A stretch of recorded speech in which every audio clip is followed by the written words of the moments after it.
umunsi w'itorwa urikwiye. Turafite kandi n'akanyamuneza ko kwakira abashitsi baje bava kure hariya muri Amerika, bakaza muri porogaramu yabo bafise kuza kuturamutsa, mwebwe harimo ababibarutse, mwebwe harimo abavukana, tukagira akanyamuneza kenshi ko kubakira. Baratugabiye, tuza kugaruka ko mu nyuma abaririmbyi bafise akanyamuneza kenshi kubera izo mpuzu sinavuze, mugabo kandi uko bariko barafashwa n'uko kuririmba n'inanga batugabiye.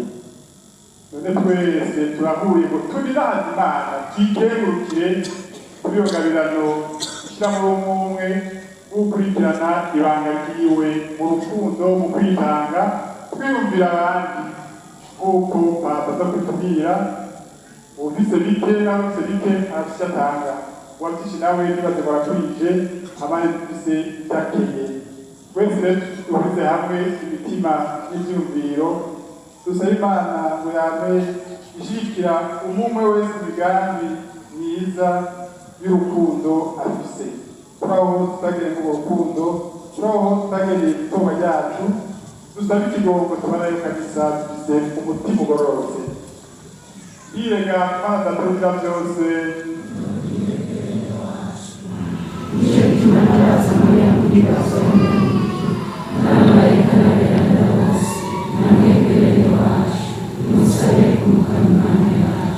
Imana rugira byose n'ibigongwe, maze n'amakuru y'ibitimo byacu n'ubuzima budahirana. Amen.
baramusanga ubuzima n'ingabane hamwe na mutima mweranda ubu no mu myaka yose.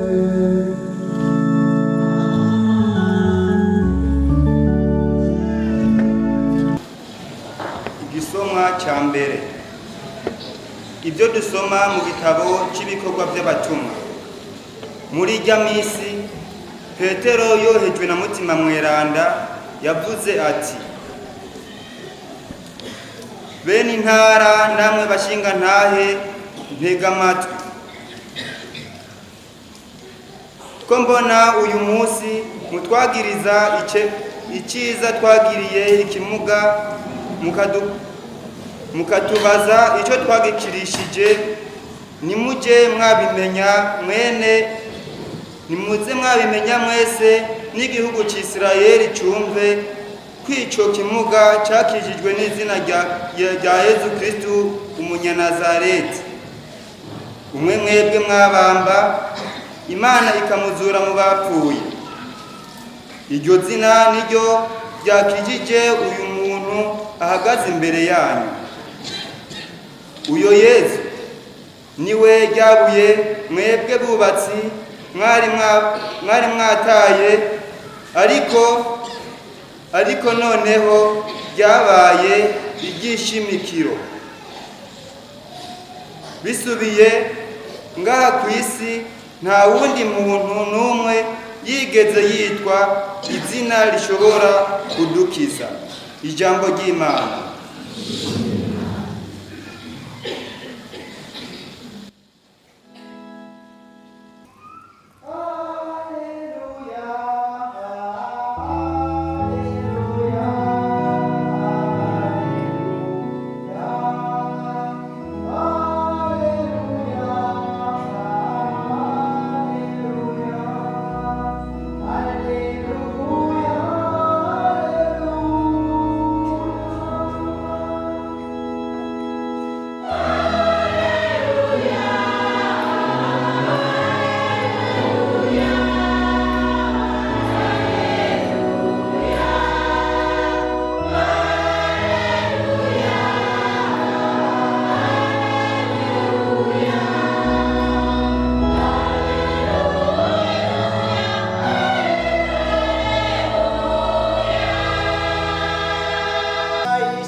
Burya isi Yesu yavuze ati jewe ndi wa mwungere mwiza.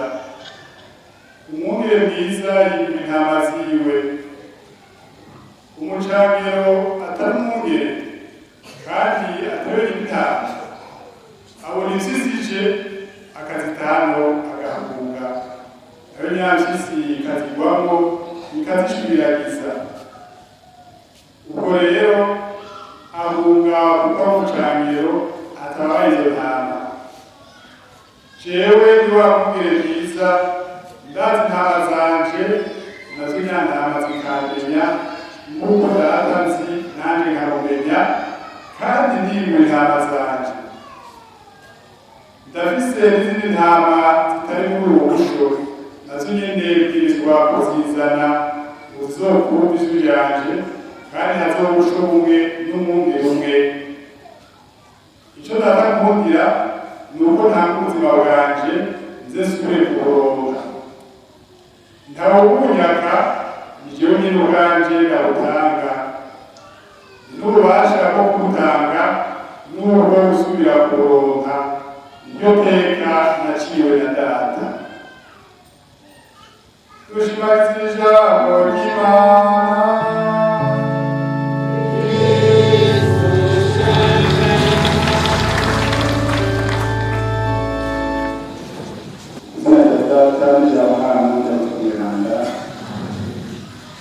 No munsi w'umuryango w'umunsi mukuru turafise inyigisho ya Papa Francisco kuri ubuzima bw'amakungu bwo gusabira itorwa. None abari mu itorwa biyumve, twese twiyumve, kuko abisigurira twese twaratorejwe ibanga.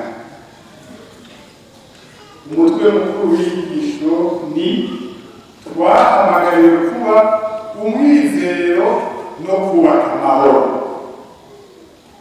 Ati bavukanye mwese, umunsi mpuzamakungu wahariwe gusabira itorwa kudutumirira uko umwaka utashe kwihweza ingabire idasanzwe y'umuhamagaro umugabo ashikiriza umwe be n'igihugu ciwe kiri ku rugendo kugira ngo dushobore kugira rwacu umugambi wiwe w'urukundo tuteko gushingira intahe ubwiza inkuru nziza mu mihamagaro uko itandukanye mu mihamagaro uko itandukanye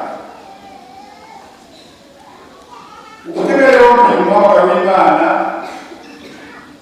naho ubutungane tumbere yo kwihebera dushobora gufatwa nk'itegeko rivuye hanze ahubwo ni uburyo burashe bwo gukuza no kugaburira akanyota ngendanwa bw'ubuhingwe ku buzima bwacu buronka intumbero n'isiguro iyo dutegereye icyo turi ingabire dufise n'ubugeni dushobora kuzikoresha ngo zigirire akamaro bose iyo dutegereye inzira tugufata ngo dushobore kuba ikimenyetso n'igikoresho cy'urukundo cyo kwakira abatugana cy'ubushobore n'amahoro aho duherereye.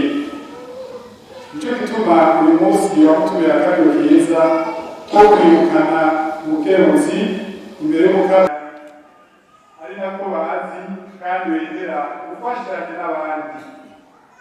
Ndabona kandi na bose bitanga mu bisata bitandukanye no mu buryo bwinshi kugira ngo baryohore isi yacu yagwe n'ubutungane umwanya w'ubutunzi ndakumira hamwe n'intwari ibereye kugira ngo umubano mwiza sinokwibagira abo bose bitanga n'ishaka ryinshi ngo batekeye ku neza ya bose.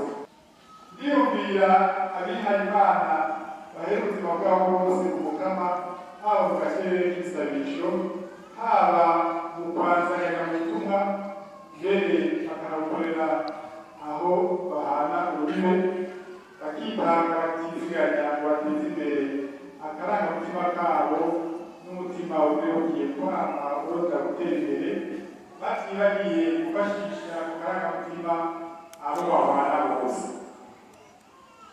Ndibuka nabo bose bakiriye umuhamagaro wabo w'ubuherezakuka maze bakitangira kumenyesha inkuru nziza badatinya gutanga ubuzima bwabo mu kwifatanya na Kristo yihereza mu mwuka w'Ukaristiya ngo bihererere wabo mu kuba umwizero n'umushinga mwiza w'ubwami bw'Imana.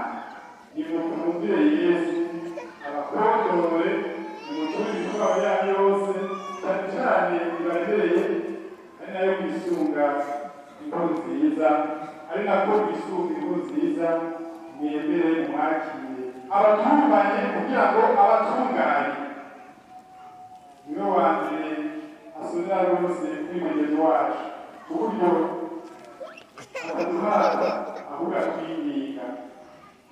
Ni mu muri kibanza kugira ngo yombe muhimwe igihe cyose muzobugendanira maze nibaye basaba muheze mumuhebere n'ubuzima bwanyu bose.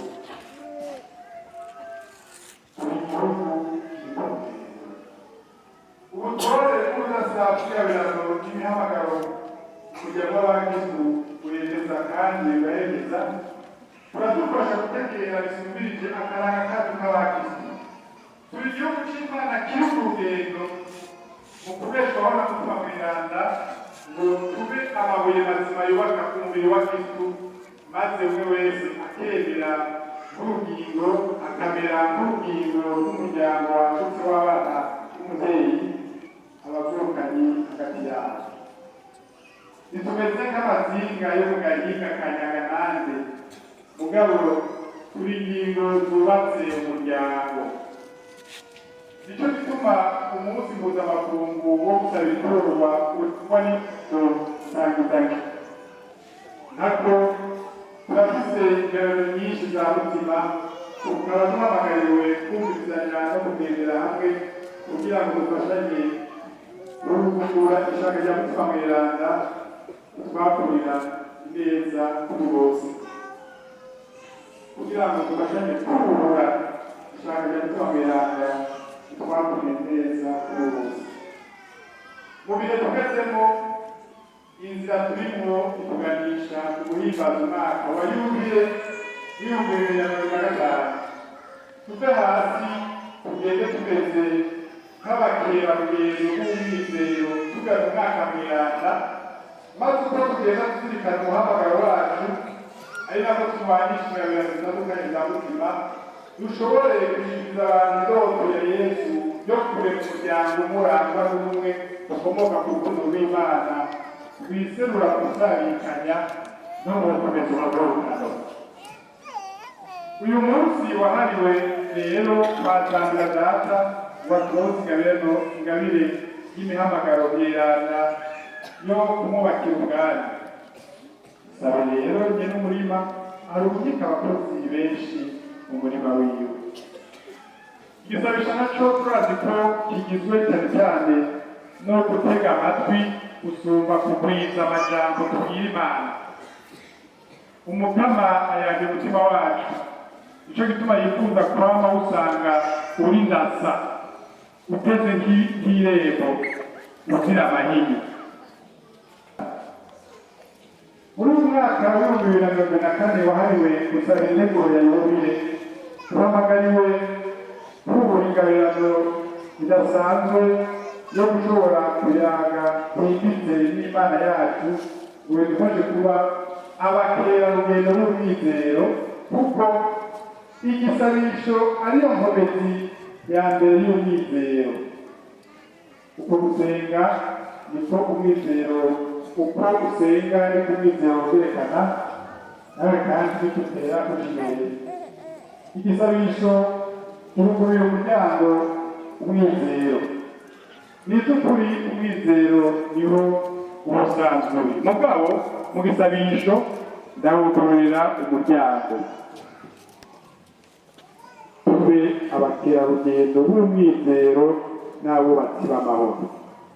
Mbega uko abakerarugendo bisigura iki? Uwigira inama wo kuba umukerarugendo abanza kwibaza neza intumbero kandi akayigumya mu bwenge n'umutima. Mugabo kugira ngo ayishikeko ahamagariwe kwitwarika intambwe ateyeko muri kubu.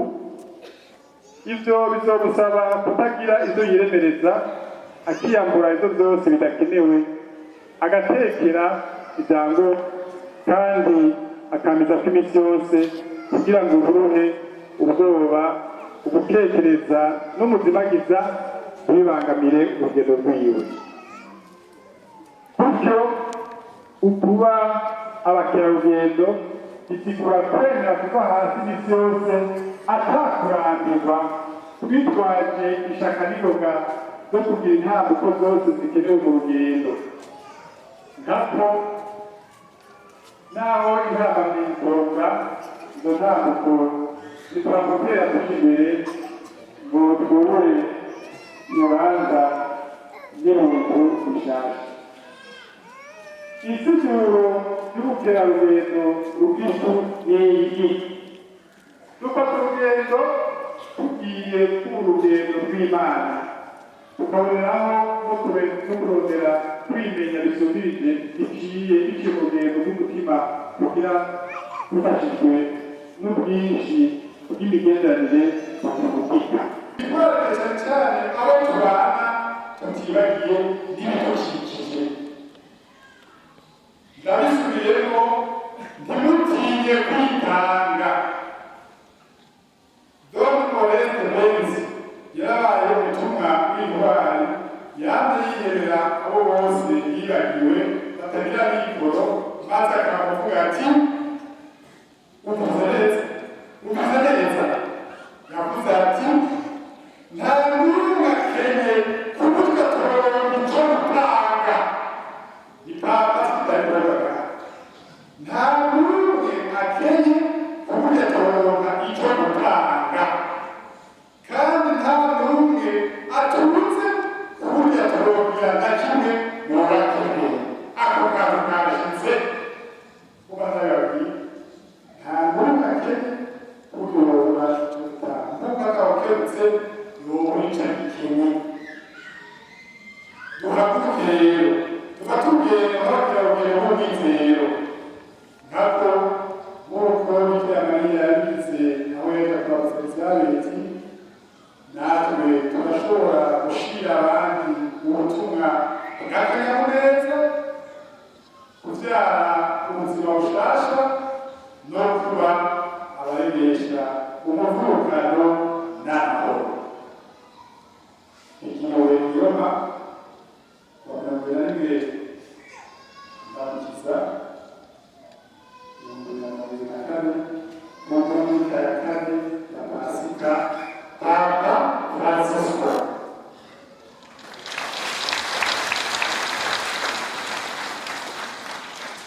ibyo rero ushobora ibihumbi ijana atakura yaraza kubashimira ko pasika mwatanze atanze kuko bavuye bavuze ayarebye ibihumbi magana atatu cyangwa iburayi nuko rero mwakuke tugaragaze kubera abantu.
abantu bose bugarijwe n'ingorane zitandukanye, hari abarwaye bihebuye, abari mu bukene budasanzwe, abarenganwa mu twabo bifuza gutunganirizwa n'abandi, abo bose Mukama basagirize urukundo rwawe, bamere ku mutima, wongere ubereye inyishu ibibazo byabo, twihetse kuri Yesu Kristo umwungere mwiza, turabigusabye yawe. Mukama Mana yacu wegiyubwe n'amagara yacu, tega amatwi mbese yabikwambaza, ibitume n'urukundo rukomoka ko tuzizo tugusaba turakwizigiye, turigusabishije Yesu Kristo Mukama wacu.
kugira ngo dukire bitube isoko ry'akanyamuneza k'amaho tubigusabije Yesu Kristo umukama wacu.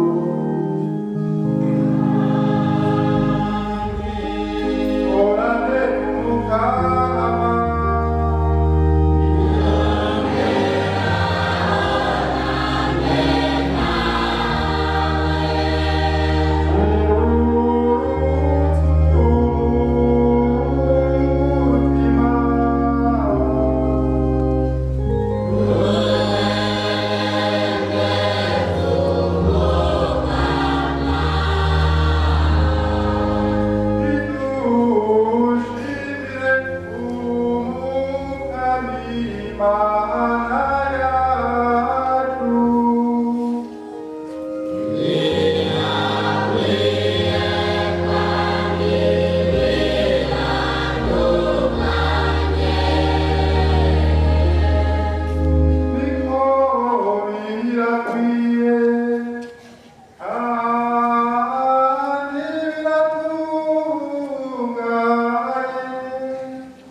Mana nzima niwe bwana nyabwo yobwira ko bose kunoka ko ari nacyo gitwa tugusabye ureke gutambirana atayatushika baribuke bitwe muri n'amaraso ya Yesu Kristo umukama wacu mugihe bagira mufate agira amatangure ko batishakiye yafashe umukate abuterukira abamanyura aboneza bityo bavuga atakire mujye mwese ikintu umuntu wanje uza gutangwa ku mwanya.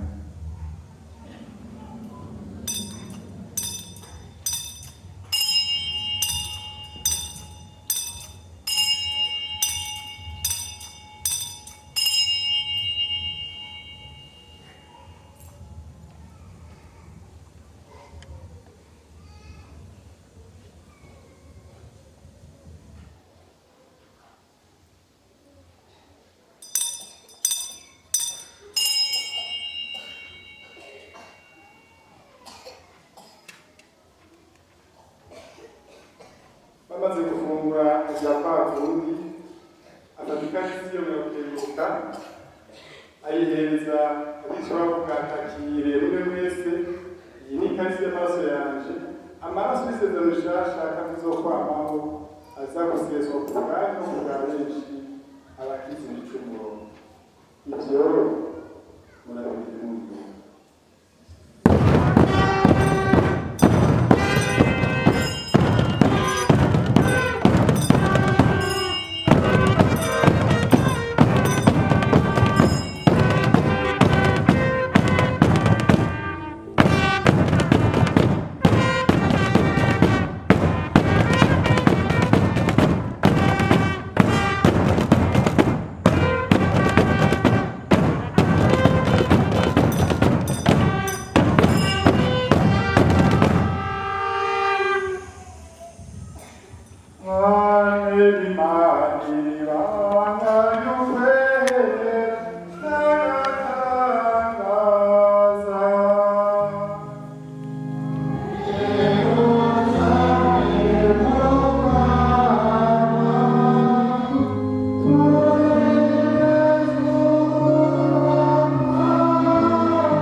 Mheshimiwa Naraye Kawalenzi yahoze ari umunyeshamana ngaho iwacu akaba ari umubyeyi n'abantu byaje ngaha n'abashyitsi bongeye nabo bose bose serivisi bakiri iwawe bari umuco w'ubunazwe bwawe natwebwe turitakaje twese tugira igigongo tuze dusange n'ubuzima bwera twaba tukunaza turi kumwe na Mariya Mwengazi n'Imana na Yozefu bari umukunzi wiwe n'abatumwa bose baciye kuri za yawe tugusabije Yesu Kristo umukama wacu.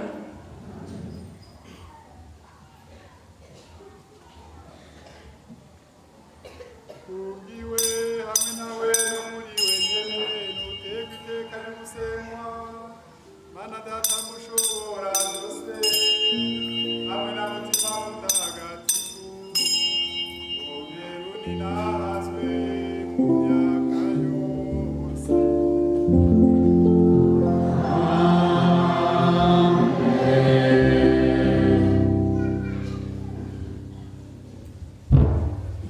Tusabe nk'uko twabyigishijwe n'umukama kandi akabidutegereza nitubahuke turirimbe duti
itekane tagira inkomanzi turindire ubuhirwe bw'ijuru n'ubugira y'umucunguzi wacu Yesu Kristu.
amaraso ya Yesu Kristo dukomeze izere tukize n'ubuzima budahera.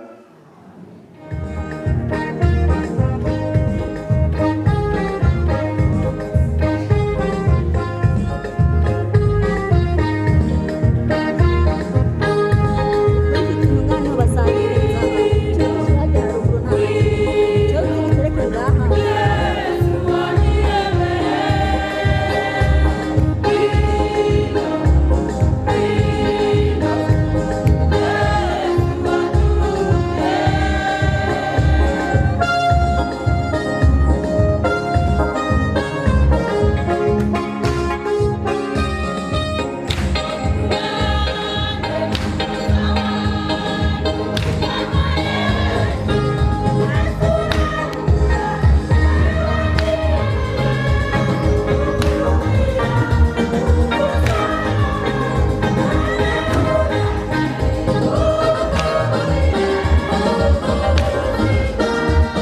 mu bwami bw'ijuru tubigusabishe Yesu Kristo umukama wacu.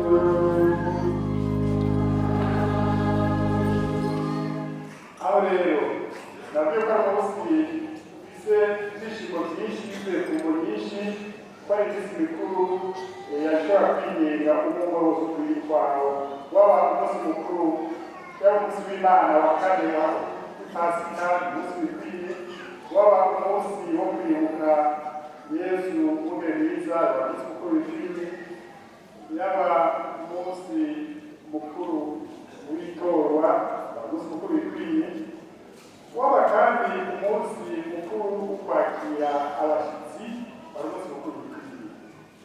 Naho uwa mbere nabwiye yuko naho byabujijwe gutanga amajambo mu isengero, nabwiye yuko icyo gicumuro n'umunsi ndabikora kandi yiteguriye impongano zacu usibye kujya kubika ku mutwe zoshimona zokigira kuko ntizogenda ntaho ijambo umwe mu baje batugana batubwiye ijambo. Hariho umwe wumvise mbere Adolphe uno munsi w'ijambo w'ijambo mukuru we imbere rero n'abakristu uzi wabwiye ijambo muze kandi tugira Kristo muteye wadacaye hangana no munsi umukore y'abantu hanyuma ntagerageza kwitegereza asanga mu minsi ya kabiri ifite abageni benshi rero abageni mama mu banga baraboye ari mu bari n'ababyeyi ko batanze yitwa Kwizera abantu b'umuhungu Simba na Hatungimana Laura bamutazira Solomo ubize kera ngaho ya Mukama yaharesha ngaho ya Mukama wa gatanu gushika mu mutana na gatatu. Itu munazara mwinshi wo kongera kubona hano kubera haheze imyaka 30 aho ni amateka kubanza nagerageza amaso hirya no hino kama ndacabibuka ariko abandi ntibashaje. Hanyuma nk'uko umumozi Solomo twamutazira akaba yitabye Imana mu 1993 ariko araza kwakira kubanza yaguye mu mutego wa hasi. Nicyo gituma kino kibanza aho ni hose aho nja hose acibagira kuko hano hari ababyeyi batureze kandi niho nakuriye twabahimanira ariko imirimo yose twayikorera hano niganje mu gitondo na papa yakora hano kuri paruwasi. Urugendo twagize neza nazaranye na mutoyi wanje ndamusaba ashike hano nawe uyu ntabwo ari mushasha nubwo tutari kumwe ndibuka yuko hari mu minsi ya kabiri yarasubiye guhagarara hano imbere arashikiriza intasho namutumye yongera abashikiriza n'akajambo kavuye mu muryango wa Hatungimana Laura ko kwemerera abaririmbyi ibikoresho kapiyano n'amamikrofone, hanyuma abashimira amasengesho mwaduterereye kugira icyo gikorwa gishike mu ndwi iheze tukaba twarashikanye piyano iri hajya hanyuma n'amamikrofone ari hajya murayabona. Hanyuma ndagira icyo shikirije gitoyi tuvuze bitaze piyano tuyihaye paruwasi tuyihaye umuntu hanyuma piyano ikore mu gikorwa cyo kuvuga ubutumwa tujya muramwumva abarangi bavuga indimi zitumvikana na piyano iravuga ijambo ry'Imana mu rurimi rw'indani ukatahura icyo piyano iteravuga. Arashobora kuvuga gatoyi ukaba wamenya ururirimbo agiye kuvuza ukacumenya n'icyo ururimi bivuga. Piyano ikore mu muyikoreshe mu rufasoni mwubashe ababarongoye. Piyano ya paruwasi ntabwo ariyo muntu kuko murabaririmbyi ibintu bigera ahandi piyano zosigara ahandi. Patiri mukuru ari hano no munsi yasomye misa mu misa tuzosoma ahandi. Hanyuma sabe abavuza piyano ndabizi hari amakaya menshi, hariho n'abafise udupiyano duto maybe ndibaza, ariko ndabasabe ntazobe ikwaye kuririmba atapiyano ikaravuga. Mushiremo urukundo mu makwaye, mushiremo umuzigo kuko tuko dukorera Imana, tuko turakorera mu higanwa, tuko dukorera Imana no kuvuga mu butumwa. Hanyuma ntabuze menshi ese umunezero mwinshi wo kubona imiryango kandi no kubona amasura meza no kubona abona kera nabo abo babiri ndabibuka ariko ntibayibuka ariko ndabibuka mwebwe babiri ndabibuka.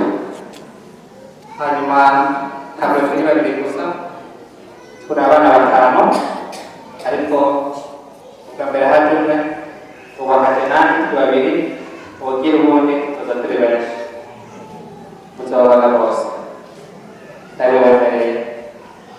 Hanyuma ndabizi biragoye bandanye gutanga mukundanye urukundo ntabwo bwaba ubukene gatoyi turagasanga uko kungana kose urukundo kakaba kari dukundane kandi nanjye ndabakunda. Hanyuma Imana ibahezabe murakoze.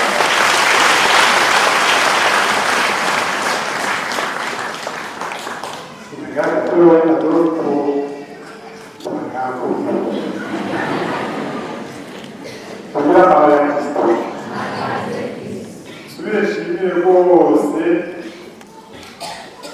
aba bana bacu, urugendo baruteguye kuva kera hatanga urugendo rwa Adolphe aho yaza akabizazira ubutumwa bw'umuryango bwa mukuru w'Entende, haraciye inama aravuga ati tuzogaruka. Icyo gihe Adolphe yaza yamurikanye ibahasha ryo kugura irya miseri tubayiguze miliyoni ya miseri. Ubu nabo baza baravuze ati inanga tuzobibwire tuzoza. Bashitse ku munsi wa gatanu yaheze bamanutse bazura amagazini bacagure inanga gushaka tucagura inanga hamwe na birya bijana yaguzwe amafaranga imiliyoni 8,350,000 ubakomera.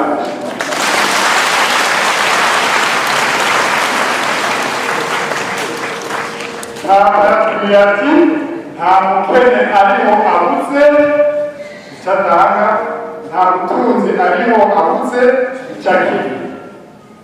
Eme ntitumushyira mu bakene, eme tumushyira mu batunzi. Eme atunze umutima w'urukundo nk'uko abitubwiye.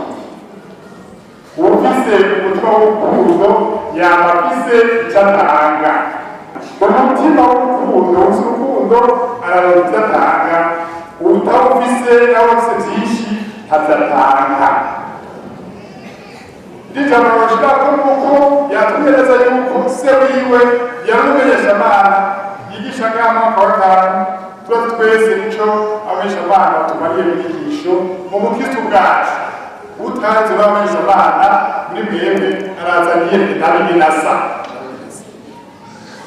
Aratubwira yuko se wiwe yapfuye ariko araza ku butumwa akagwa ku rutego rwabica upfira ku butumwa numva ati dore muri pawulo yuko n'abana biwe baguma bakurikirana iryo rari. Murakabana rero umutima wo gukundana n'abo muba muri kilometero 16 uwo mutima wanyu uzoguma utwereranya, twibukane tugume dukundana. Mbanje guhanga ijambo gato gusa abaramutse mubone muramuzi mugabo ariko mubone ko yashika ngaha nyakubahwa Musitanteri w'ikomine yacu nawe yashika ngaha abaramutse ko yaje bamushimire bose usanga abashitsi.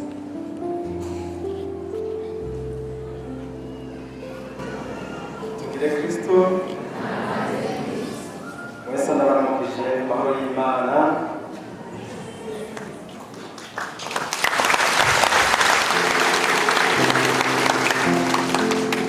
Tunezerejwe no kuba hagati yanyu ndetse tukaba twasangiye impuka ya misa, tukaba twasangiye n'igisabisho kandi narose umugisha hano hantu.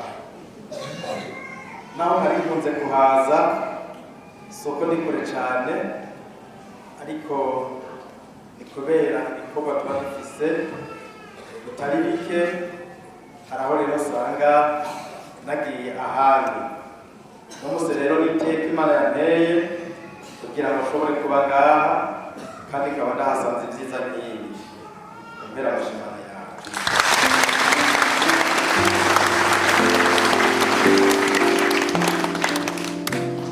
Paruwasi Gitongo na komine dusanzwe tubana neza kandi dukorana neza, haba ibikorwa by'igihugu, ibikorwa by'ubutumwa twaba tubikorana neza kandi bikagenda neza. No munsi rero jewe nta byinshi novuga, kuko mwumvise ko mu ijambo Papa yarungikiye amashengero yavuze ko tugiye kuremesha amahoro. Tukaba turiko turaremesha amahoro aho duherereye, ndetse kandi kuremesha amahoro bigahera kuri bane bato bato bajya badafise aho bikora, gutyo nabo bakiyumva abandi, maze twebwe dufise icyo twotanga tukagira icyo tubafashije, tuzaba turiko turaremesha amahoro. Aho turi tubane neza, tugiriranire urukundo, tw'ikiyongabirano Imana iduha tubandanye kuguma tuyikomeza, ndetse no mu rubyaro rwacu no mu rugano rwose ruzogenda rukurikira. Murakoze, Imana ibahezagire. Abo rero je nariyumviriye ikintu twasubiza mu nkoko ndakibura, hanyuma ncabyumvira akantu gasanzwe boha abashitsi kazoza koze mu Burundi gusa. Nashaka sabe rero Aime na Adolphe n'uwo ariko araresha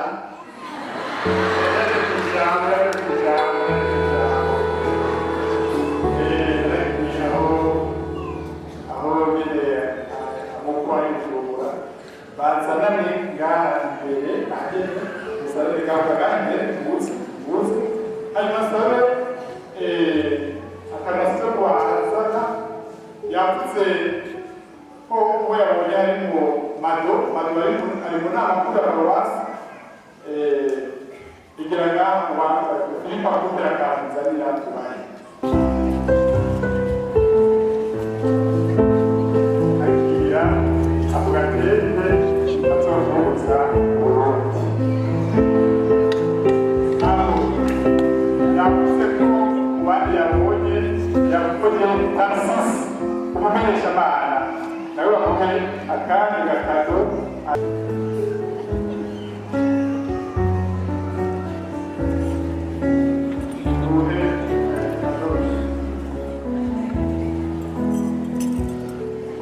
akandi gakado sabe Japhet muririmbyi aserukire nyine muziki akamuziki sana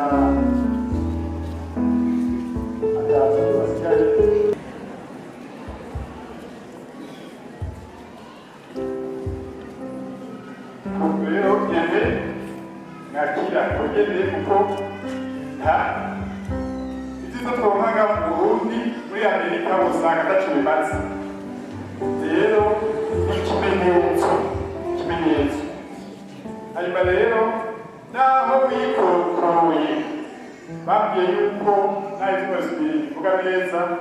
hakenewe utundi tubazwe na tubiri twomanika ku nkingi hagati na hagati kugira ngo abari ku muryango hari inyuma bumve gusohoka biva muri iki kuko ikinawe tuvuga cyane bariya b'inyuma nimva neza tumanitseho izo bafo zikiri bikiye ku nkingi hagati na hagati n'ab'inyuma ngo kumva neza rero nawe witorokoye uraza basubira inyuma ukabona ushobora gukambakamba nawe watoje umwaka uzoheze uzoheze muto kubazwe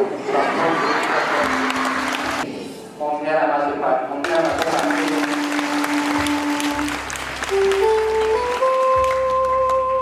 Nasinya chane rumah gue masima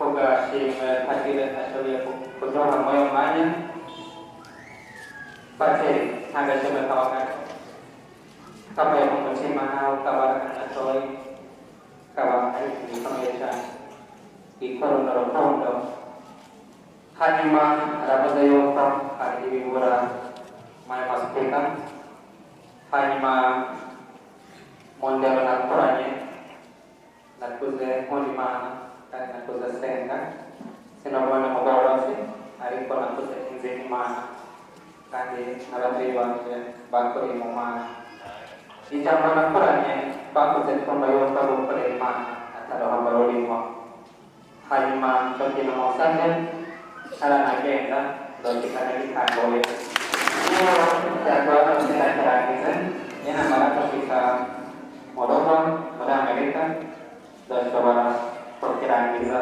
kira dasar di Indonesia merapas.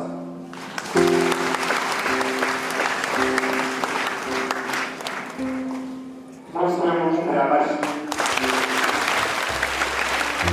Aku tadi kalau nasibnya nzora ko bishoboka staze bidashoboka nzobinira shitse Amerika urumva rero nta mwaka tuzomara tutarose iyo kabiri nabo bano bicara ku muryango inyuma uko umutiro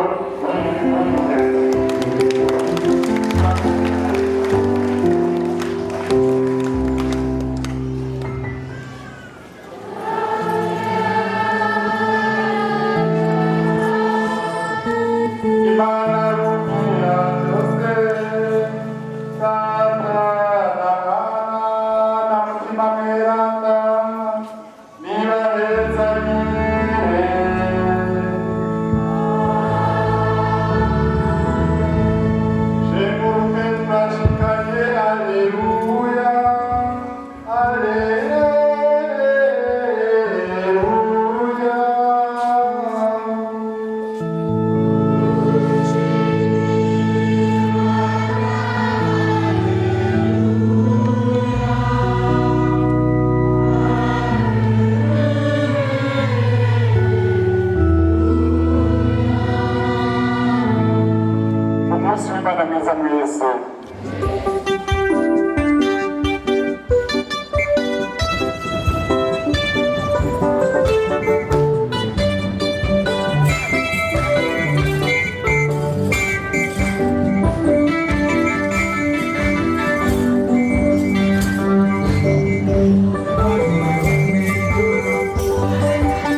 abatabazi b'abakristo turakwirukira n'uduhagarikire nyamwiranda w'Imana mu bukene bwacu n'ubwabisabisho byacu nyamara dufise iminsi yose amagomwa yose no kubikira mu himbazo yakoreza yitwa mu izina rya data